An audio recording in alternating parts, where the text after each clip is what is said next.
संतोष देशमुख हत्या प्रकरणामधील मुख्य आरोपी असलेल्या वाल्मिक कराड याच्या सांगण्यावरूनच कारागृहामध्ये मारहाण झाली अशी तक्रार महादेव गीतेनं केली आहे। सुदर्शन घुले, प्रतीक घुले आणि त्याच्या साथीदारांनी कारागृहामध्ये मारहाण केल्याची तक्रार महादेव गीते, राजेश वाघमोडे या दोघांनी कारागृह अधीक्षकांकडे केली आहे। हा सगळा प्रकार सीसीटीव्ही कॅमेऱ्यामध्ये कैद झाला असून त्यांच्यावरती गुन्हा दाखल करावा अशी मागणी सुद्धा महादेव गीतेची आहे।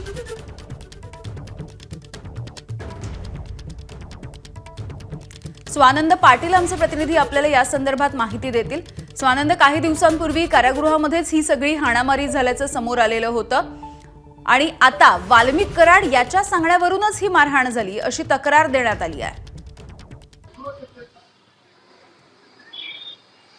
निश्चितच यामिनी आपण बघितलं तर 31 तारखेला ही मारहाण झाल्याचं समोर आलं होतं। मात्र यानंतर जेल प्रशासनानं याबाबत पावले उचलली होती। आठवले आणि गित्ते गँगला त्यांनी इतरत्र हलवलं देखील होतं। मात्र जे गित्ते आहेत त्यांनी याबाबतचा अर्ज केलेला आहे। महादेव गित्ते यांनी अर्जात केलेलं आहे असं म्हटलेलं आहे की सुदर्शन घुले आणि प्रतीक घुले यांनीच मला मारहाण केलेली आहे आणि ही जी मारहाण आहे ही वाल्मिक कराड यांच्या सांगण्यावरूनच केलेली आहे।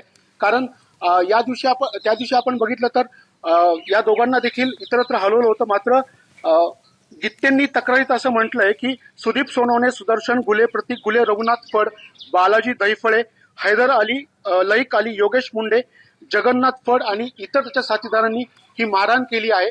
मात्र आमच्यावरच प्रशासनाने कारवाई केली। आता हे जे पूर्ण वाल्मिक कराडची गँग आहे याच्यावर देखील याबाबत गुन्हा दाखल करण्यात यावा अशी मागणी या पत्राद्वारे महादेव गित्ते यांनी केलेली आहे।